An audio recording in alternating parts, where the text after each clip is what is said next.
Had enough of the gsdx-sse2-r4600.dll error blocking your game engine?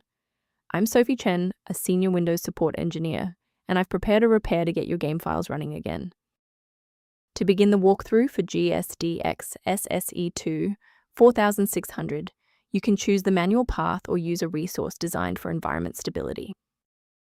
This is the gsdx-sse2-r4600, a legacy version of the gsdx graphics plugin for the PS2 emulator, PCSX2, optimized for older CPUs with the SSE2 instruction set. Missing this DLL prevents the emulator from rendering any graphics, typically resulting in a gsdx failed to initialize error upon booting a game. Enough of the technical side. Let's get these files back onto your system. Unlike Windows core files, gsdx-sse2-r4600.dll belongs to the specialized PCSX2 Team environment, and you must reinstall the software that is failing to load to rebuild the internal library links and stop the error. If a standard reinstallation doesn't restore the library, we need to verify if the system environment is properly recognizing the new components.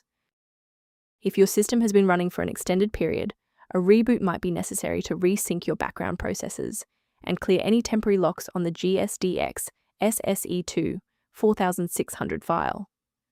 To avoid losing your place during the restart, bookmark this page now or hit the like button to save this video to your library for easy access later. If the software remains unresponsive after the reboot, we'll transition to manual environment synchronization. Feel free to pause the video during the sync process. If you're still seeing performance alerts post-reboot, it's time to rebuild the diagnostic registration entries.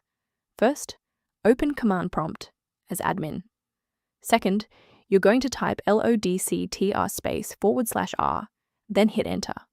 Why are we doing this? Well, the issue is typically found in the registry registration rather than the file itself. This rebuild command clears out legacy performance data and reestablishes a clean connection to the OS monitoring tools. I'd like to provide a brief technical warning about the risks of using unofficial file repositories. Warning: gsdx-sse2-r4600.dll missing error is often a symptom of a larger issue that a simple manual download will never be able to fully resolve.